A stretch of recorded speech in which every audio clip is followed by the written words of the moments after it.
What's going on, guys? Welcome back to the Broad Street Boys, and here we are, the eve of the trade deadline. Me and Caleb are here. We're going to talk all things Phillies trade deadline.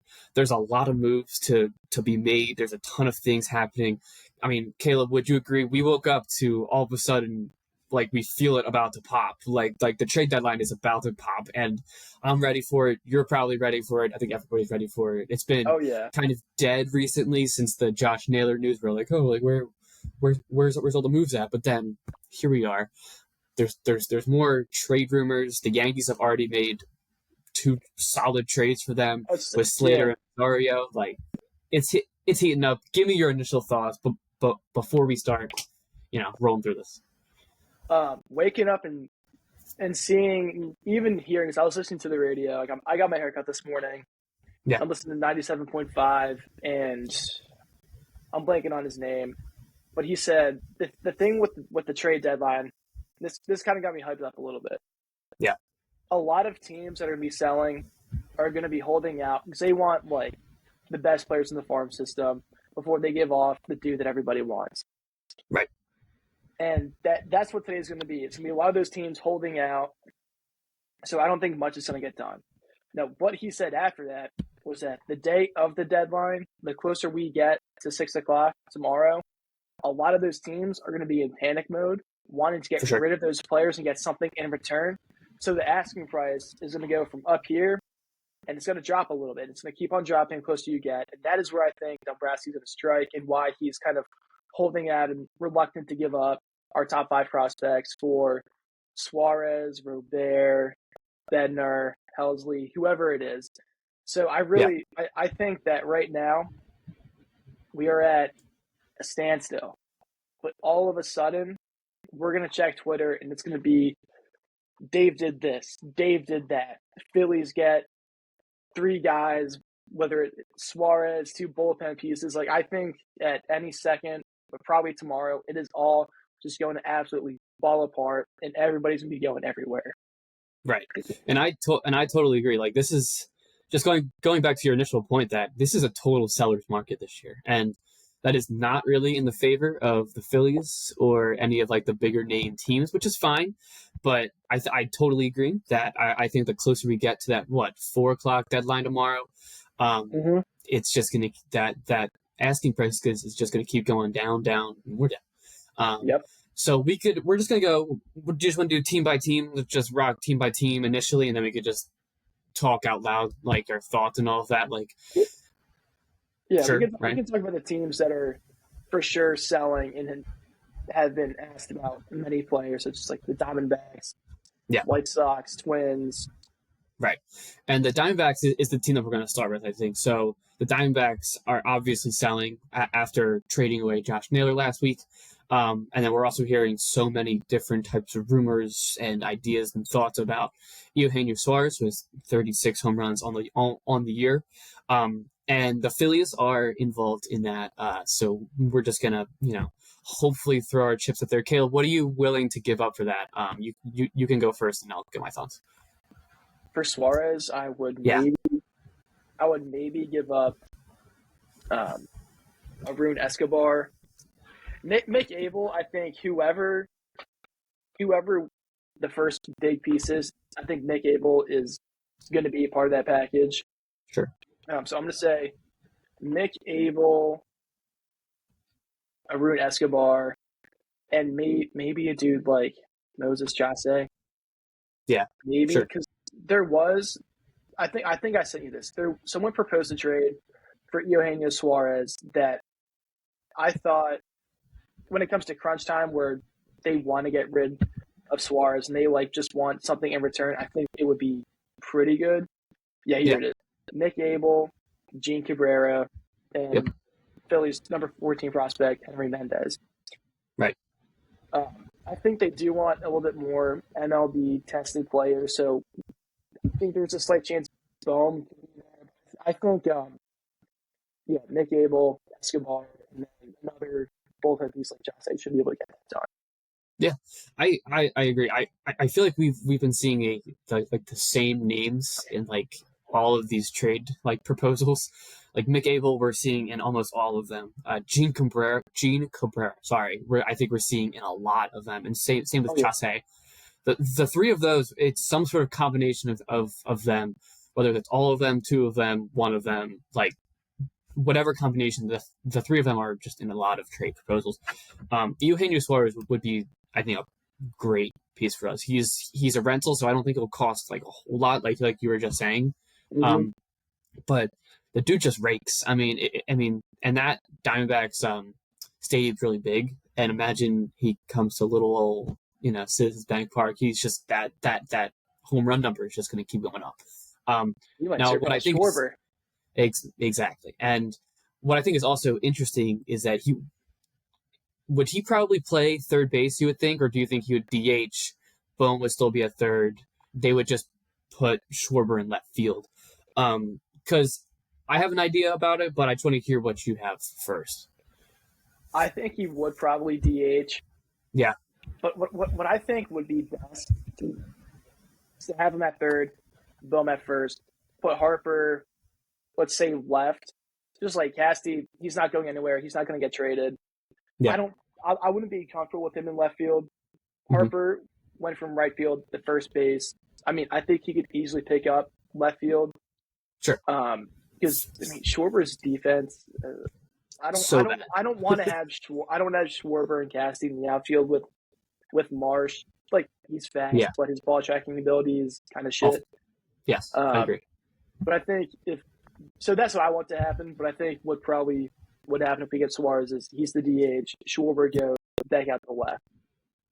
That's exactly what I was thinking too. Like if I had to pick, I would move Harper to the outfield because he really is so willing to do that. Like he's not just said it once; he's doubled down on it like 3 times. Dude, he said it the other day. Exactly, and I know for a fact him and Dombrowski and Middleton have all had a conversation about it.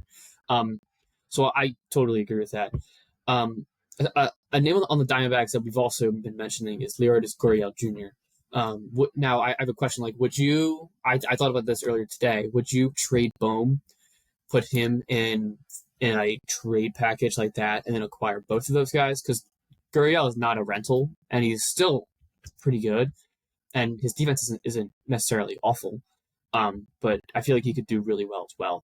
But what do you think your thoughts are on grabbing Leonidas Gurriel if the Diamondbacks are true like sellers selling everybody? I mean, I wouldn't be against it. Yeah. We would probably be giving up more of a haul than what we really wanted. Yeah, I agree. Because, I mean, the only way I can see that really working is if we give up Bohm, Marsh, send those two over there. Yeah. You got Lourdes Gurriel in left, and then you got, let's say, Crawford gets called up to play center. Because that's what I've seen with that mock trade, is that he would go to center. Yeah. I don't his power would help. Like, we're getting 2 dudes from the right side that can break. Sure. And maybe Gurriel's one of those guys where a change of scenery could help him too. Because he was like the past 2 years, he's having a little bit of a down year. Like, he's done pretty well. Yes. So, I don't know though. I don't know if I would give up the trade pieces for Gurriel on top of Suarez. Suarez, I would give up the 3 dudes that I mentioned a couple minutes ago, but I think Gurriel, dude, unless it's like purely prospects and we can move Marsh to center, and somehow keep one of those two's going. I know. I don't know. I know. It's a tough situation because, like, it is intriguing, but do we really want to give a Bohm for Gurriel? Like, no. But it, just an idea, and so that I think that's all we got for the Diamondbacks for now. But Suarez, I think, is almost number 1 on my list of people that I want. I really think like this lineup is good, but I think Suarez takes it to that like next level, in that where you're dangerous all over. Like, imagine a 1 through 4 with Turner, Schwarber, Harper, Suarez. Like, that is ridiculous. And then you have guys like Bohm, Castellanos, JT right after, and obviously sprinkle like Marsh and Stott in there. But I feel like you just make yourself like that much more dangerous throughout that entire lineup when you add Suarez in there. So Totally.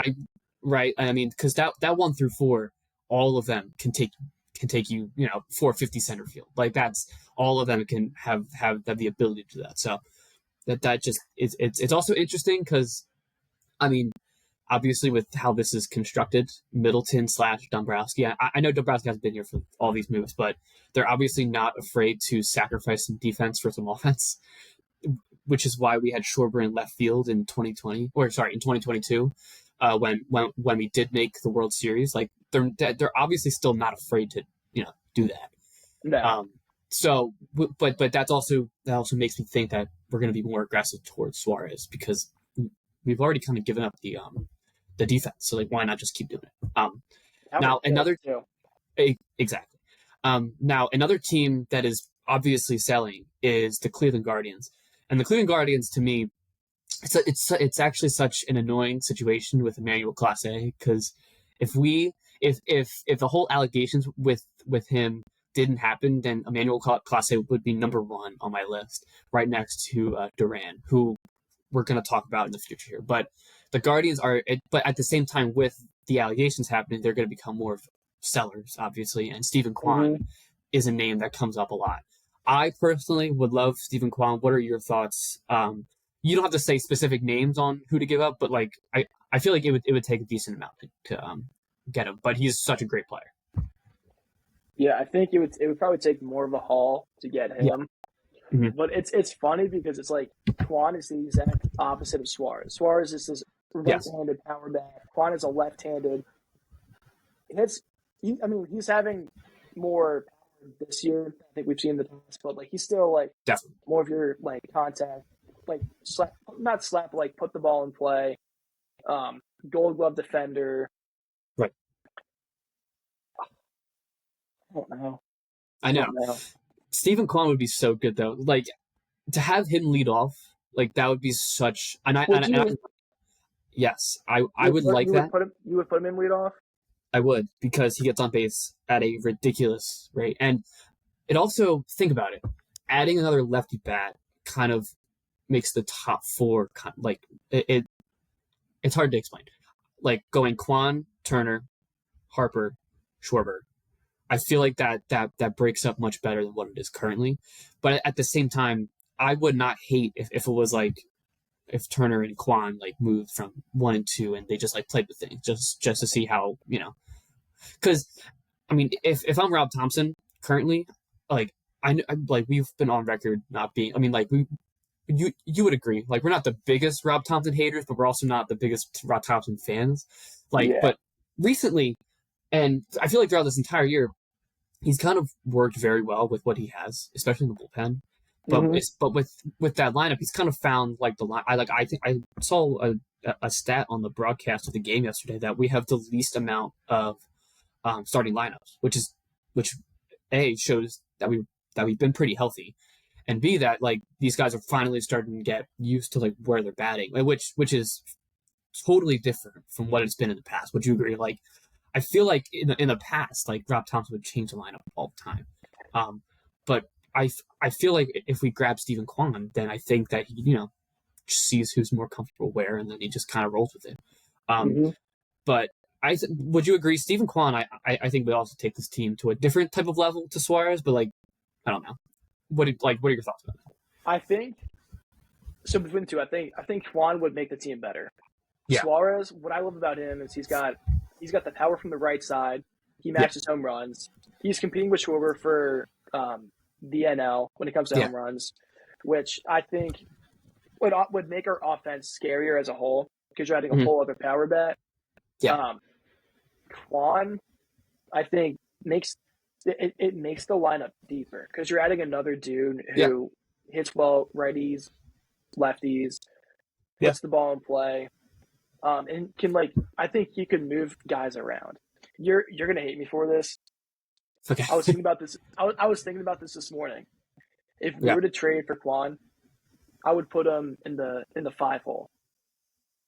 I would have him dead smack middle of the lineup, and here's why. Okay, Turner has been doing really well in leadoff.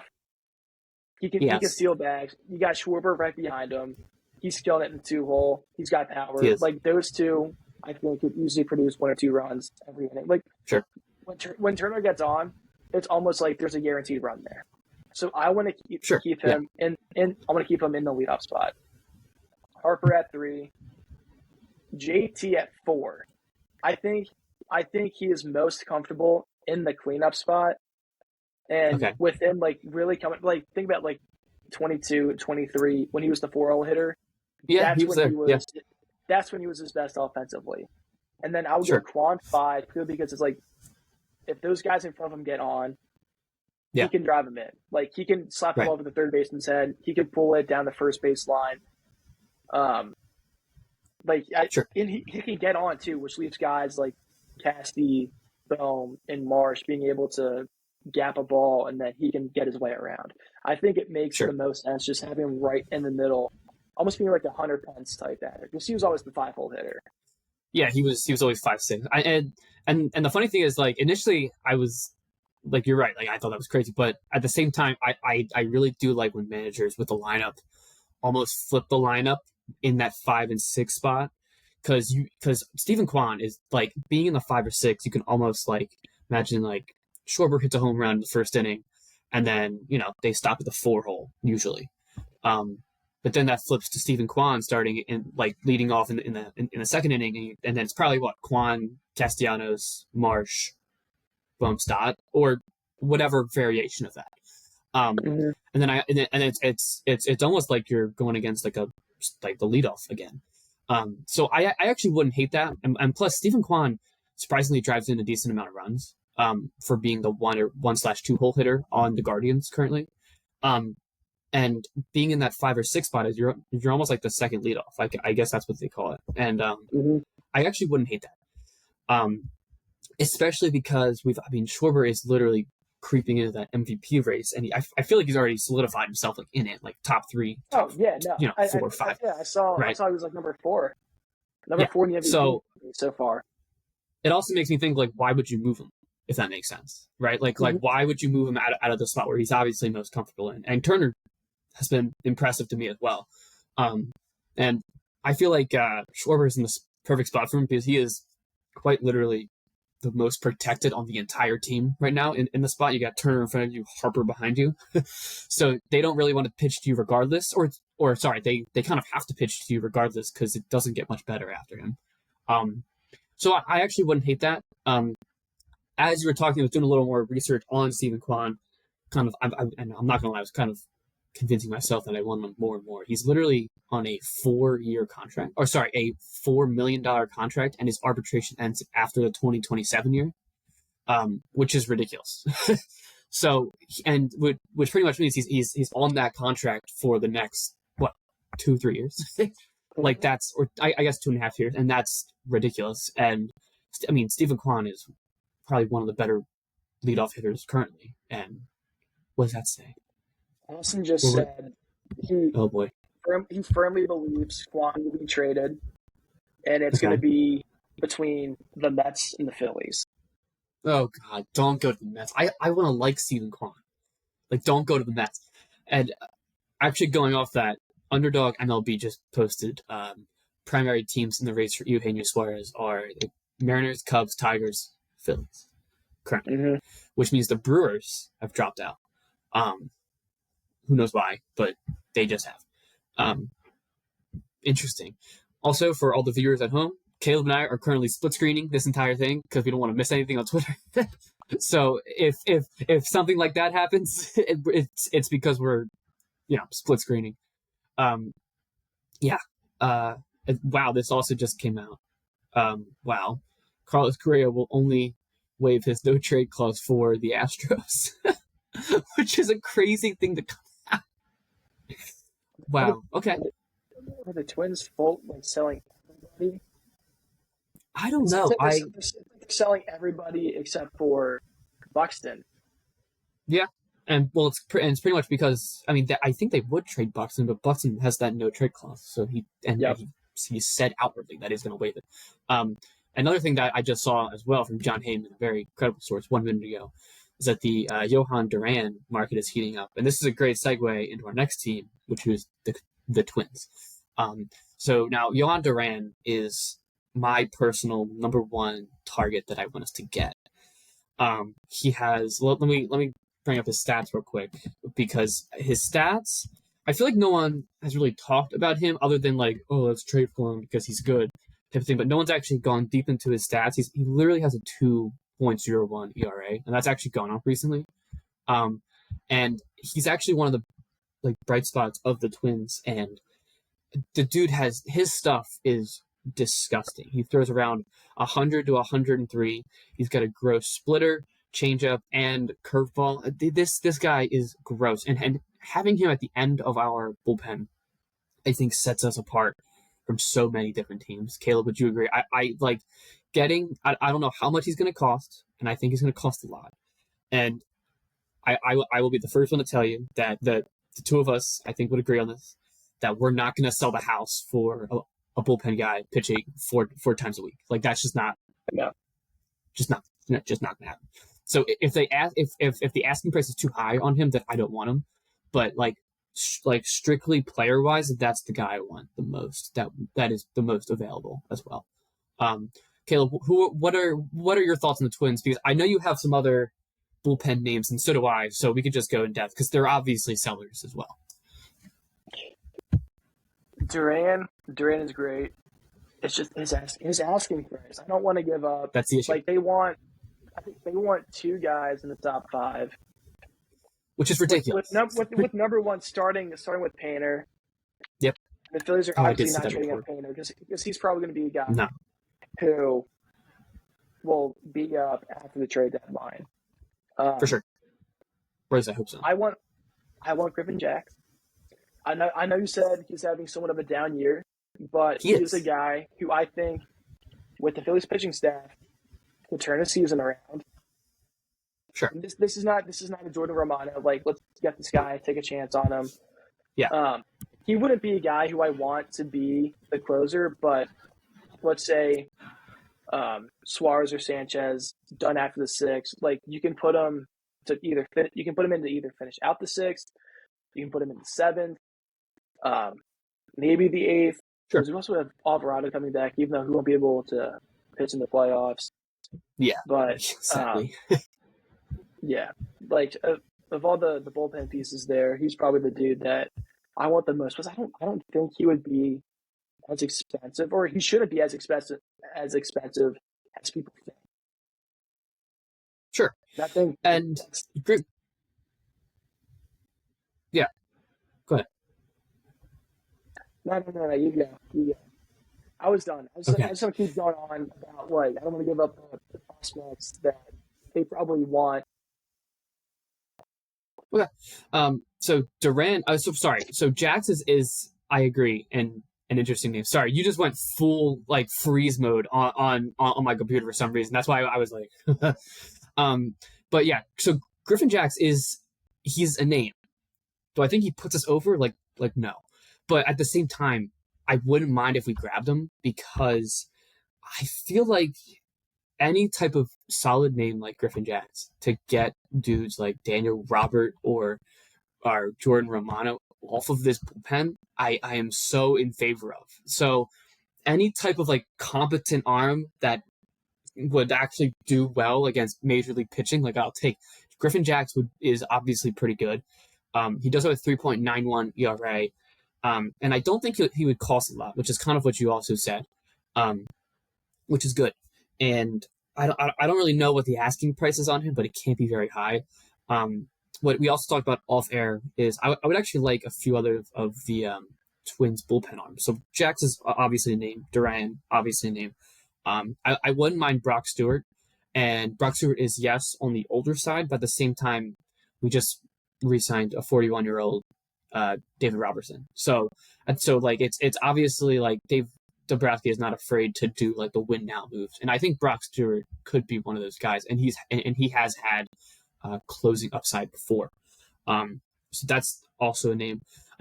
Another name that I keep seeing swirling around is Willie Castro. Willie Castro is a really solid utility guy, um, who also, just for the most part, is a switch hitter, which is kind of cool. If I'm Rob Thompson and you have a switch hitter in your lineup, then that means he could play most of the days at whatever position he wants him to play. Would you agree with that, Caleb? I feel like a switch hitter would be perfect for this lineup, and we don't really have one except for Marshall. Switch hitting Sosa. It pretty much, and who would almost play almost every day, just at like a different position. And we know that Rob Thompson, yes, he has the least amount of starting lineups, in the league right now, but he does like to give guys days off, and adding a dude like Willie Castro would allow him to do that, and then also feel competent that like Willie Castro is going to produce. So that's also a name that I've thought of. But yeah, the Twins are very, very interesting. They're in such a weird position because weren't they on like an 11-game winning streak at the beginning of the year, and they're like solid? Dude, it was a couple weeks ago. They were one of the hottest teams in all of baseball. That's what I thought. And then now they're 51 and 56. So like they're obviously selling now, and they're very much listening to prospects. So the Twins are also a very, very interesting team to keep an eye on. I feel like, just to keep going with some different teams and stuff, but I feel like the Mets are in on a lot of the players that we're in on. Would you agree? And one of those players being Luis Robert, who we could talk about with the White Sox. And the White Sox are obviously selling. They've actually just this morning, they were selling Austin Slater to the Yankees. So Luis Robert, I think, gets moved. What are your thoughts on the White Sox? But it's the asking price that is going to be interesting for Robert.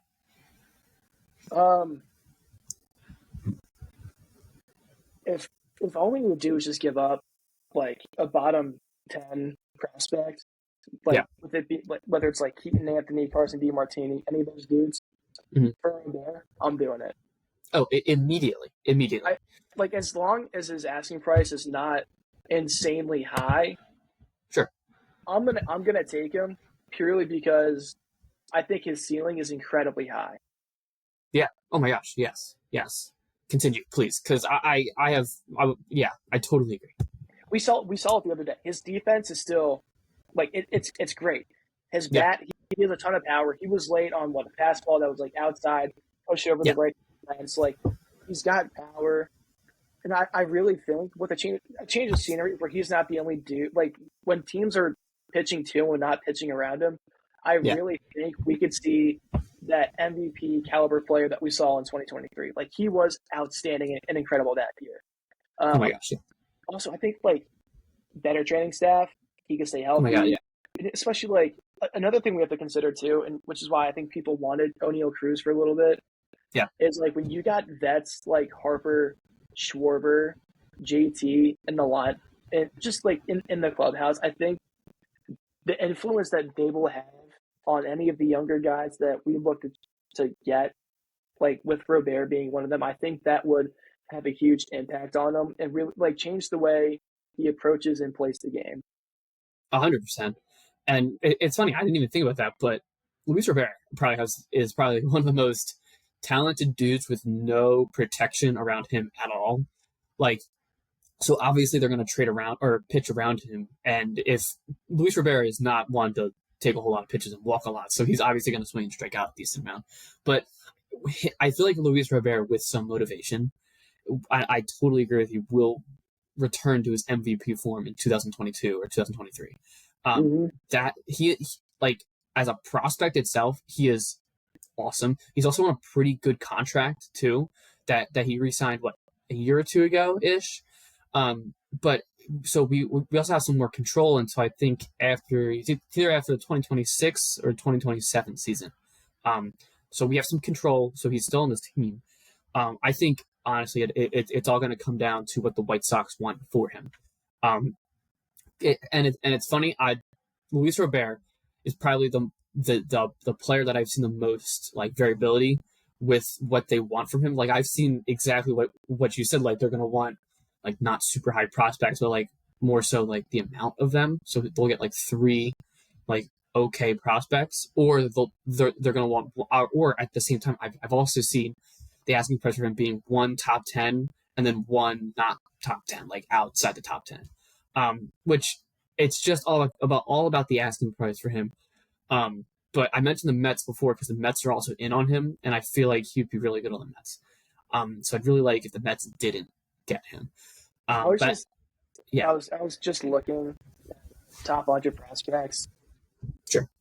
The Mets have Jet Williams, who I don't think they'll move. No. Jonah Tong, Noel McLean. They're both pitchers, and then another outfielder. Yeah. I don't know. I mean, like, I'm obviously not a Mets fan, and I know they Yeah. have Acuna's brother, Ronnie Mauricio, and Mark Vientos, who could be on the Yeah. move and would definitely help in these trades. Yeah. But, like, looking at their farm system, I don't think they have the depth to, like, really trade away a ton of their prospects. It's funny. Like, I feel the same way. like the Phillies have 6 guys in the top 100 right now. Yeah. Which I think is the most we've had in a while.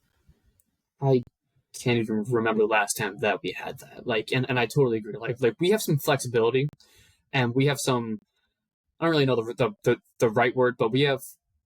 I think we pretty much just have to trust our front office, and if our front office believes in one player compared to another player, or both in the top 10, they want to trade the player that they don't trust in as much, then I think we trust that.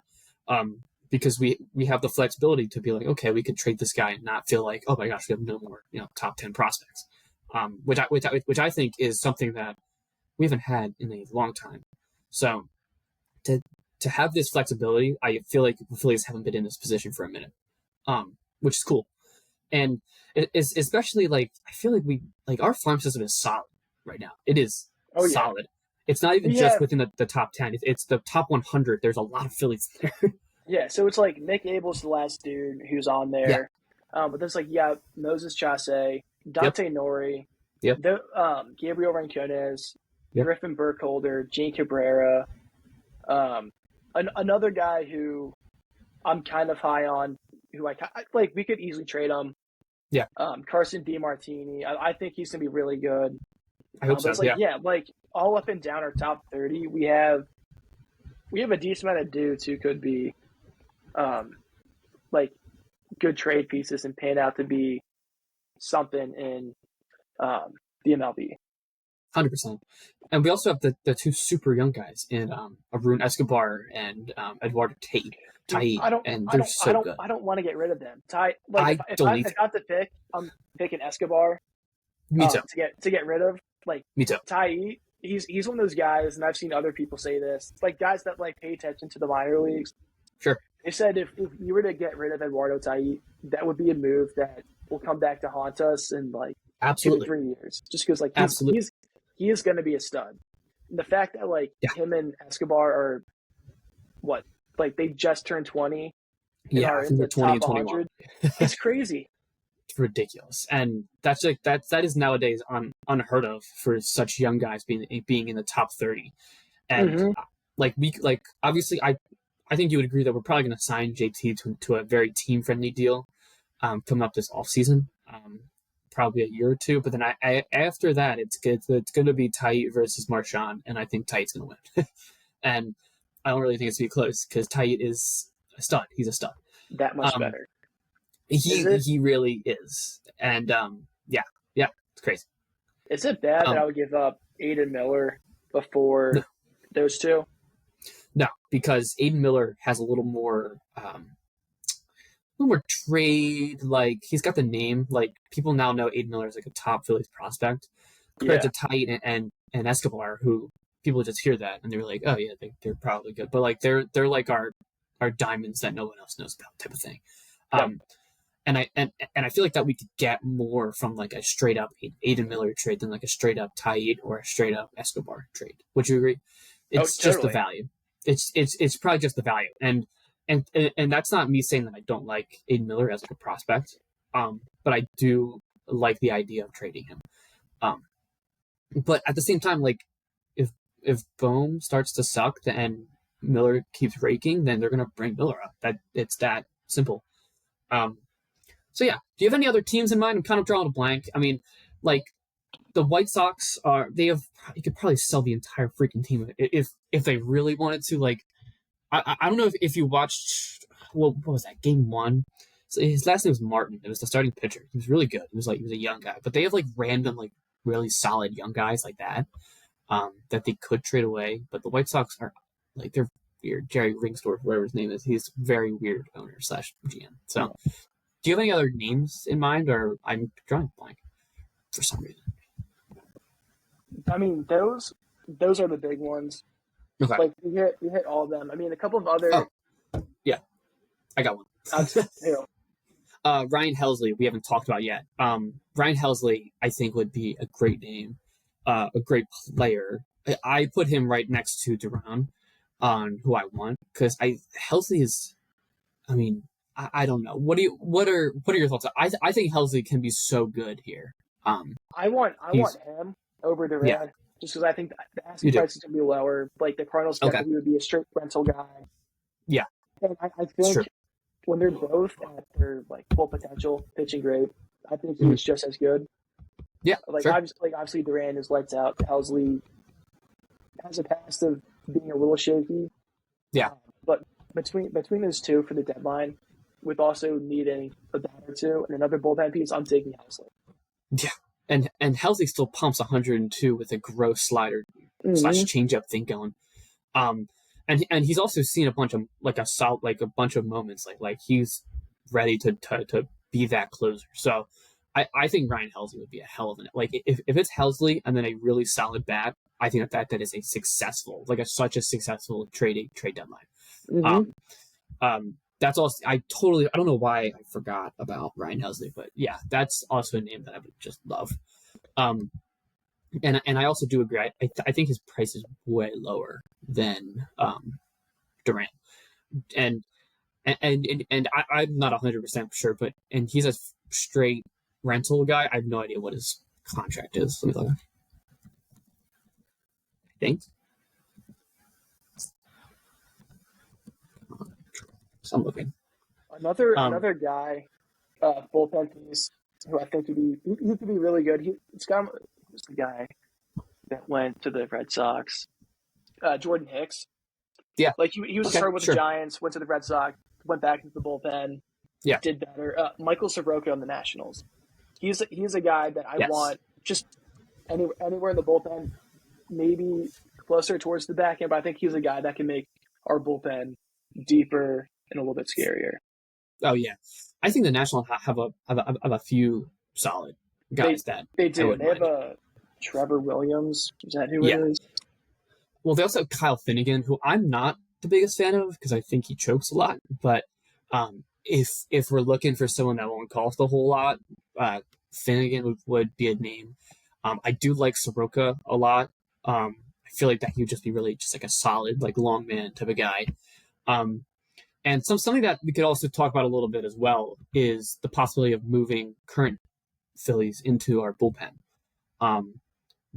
Would you like the idea of like a Luzardo going into the bullpen or like a Ranger going into the bullpen and then having a possible like Aaron Nola being that third or fourth starter / Andrew Painter being one of them as well? I think either of those two. Yeah. So one of those two is definitely going into the bullpen. I think either of those two would be incredible from the bullpen. I agree. I think obviously we've seen it from Ranger and like nothing surprises me from that guy anymore. Like if he really wants to, like, if he comes in like the fourth inning after someone shits the bed, he could fully go the full 7 innings to end the game, and I wouldn't be surprised. Luzardo is someone that would be very interesting out of the bullpen because if you put him in like a clean inning, I think, and like, you know, there's no one on base, he's just a clean inning where he could just let it rip. I think he'd be so good. He is having an issue. I've actually been meaning to ask you this just off camera too, but do you think like does he have like the yips? Like I've seen a ton of reports that he might have the yips when like runners are on base because the ERA / spin rate / like all the metrics that you could possibly look at compared to when he's in the stretch versus the windup is weird. Like when guys are on base, either he gets really anxious about it, or he feels like he's tipping his pitches, so then he adjusts things. What's your? I'm honestly curious. Like, what do you think? Not what his issue is, because he pitched amazing last night. But at the same time, he only let up what 2 hits. So, like, what do you think is his issue, and do you think like kind of like will they figure it out? Do you think? I think he'll figure it out, and I Yeah. think what it is he's just not gonna like do that stride. Like I think he's gonna be stepping to the plate every single time now, whether it's runners on Sure. or not. And I think part of it is that when he has runners on, he's trying to get the ball out quickly, which is then forcing him to like just completely lose control. Versus like if he goes, like if he steps, like I feel like he's actually taking his time. He feels more controlled. Sure. I don't think he has the yips. I think he's forcing the ball out to be as quick as possible to the plate. Yeah. It's funny. I actually think the exact same thing. I think he's just pressing really hard when there's a guy on base. Because I think, not that he feels a lot of pressure being here, but he probably feels a lot of pressure after would you agree? He was probably a top 5 pitcher within the first 2 months. Like, ERA-wise, he was fantastic, and just everything. He was awesome. And then all of a sudden, we went to that one game when he let up 12 runs in 3 innings, and then with the weird balk, I think that balk thing that happened, I think had a little bit mental toll. Yeah, because I don't think he balked, and I don't think he thought he balked, but then he was called for it, and he was obviously pissed off about it. So I think that might have had something, I don't know, messed him up some way. But I mean, he looked fantastic yesterday. It's But that's kind of why if you throw him into the bullpen, I feel like he could just get 1, 2, 3 so easily, and you could just feel good about it. And then I'm just thinking out loud, who do you think would be the 3rd or 4th starter, in the playoffs? Then do you think? So Wheeler, Sanchez, 1 and 2. Yeah, definitely. Right, you would agree, right? I think. Yeah, I think they would give it to Nola. Okay.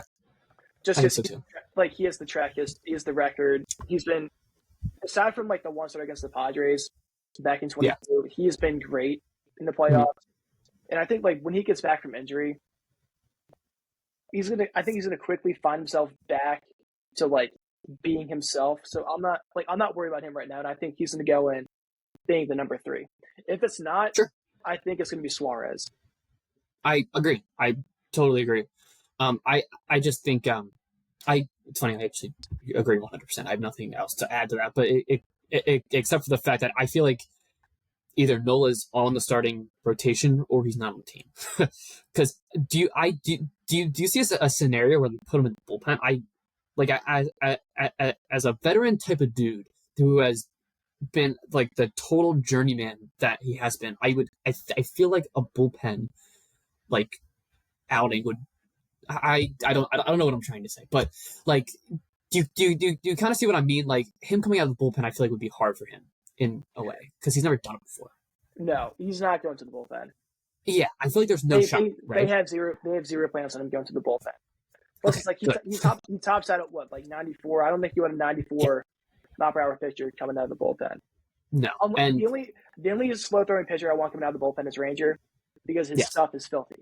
And I was just going to say that. And Ranger also has like 6 or 7 pitches, and Aaron Nola has like 4 or 5. So that's also something that like puts you on the top, or at least for me, especially being a righty. A righty that doesn't really throw very hard and just dots with about 4 pitches. But mainly, if you think about it, it's really 4 pitches flat because it's really his 4-seam, sinker, changeup, curveball, right? And that's his 4, and that's a very like normal looking 4. In comparison to Ranger, who throws that disgusting changeup, curveball, he's filthy, dotting sinkers and fastballs, and because his cutter is the most underrated pitch he has. But I mean, like, and I feel like if Luzardo kind of takes the approach as Ranger, I would hope you agree with this, but I feel like if Luzardo takes the approach as Ranger, and that like everything kind of sets up around your changeup, then I think Luzardo can be as good or better than Ranger. especially down the road if Ranger doesn't sign with us next year. Yeah, right. Okay. Let me look at some more Twitter, just because why not? Shane Bieber making rehab starts. Nothing really. Phillies were a primary team for Suarez. So Red Sox are going to be buying now after I people saw thought it they're going to be too. selling. Saw that too, which makes sense because, yeah, like the AL is so weird. All right, Caleb, do you think we have anything else to talk about? Like I think we kind of hit on just about everything. I think We talked all for a the solid 45 minutes. yeah, I think we got all the big stuff out of the way. Like all Right. the big names, the teams who could be selling, prospects and players who could be going. I think we covered it all. I think so too. Yeah. So here we are up to 1:13 p.m. So if anything happens after this that we didn't cover, it's not our fault. Here we are. So yeah, I think we'll just end it. So thank you all so much for listening or watching us today. Make sure to check us out on all of our social medias, TikTok, Instagram, Twitter, all of that. Have a great rest of your day. We'll see you in the next one. Hopefully the next time we see you, we have something in either it's a bullpen Suarez, piece, Herbert, whether it's Duran, a third baseman Helsley, or Kwan, anything. any of Hopefully we them. have something. So, okay. Thank you all so much for watching. See you in the next one. Peace.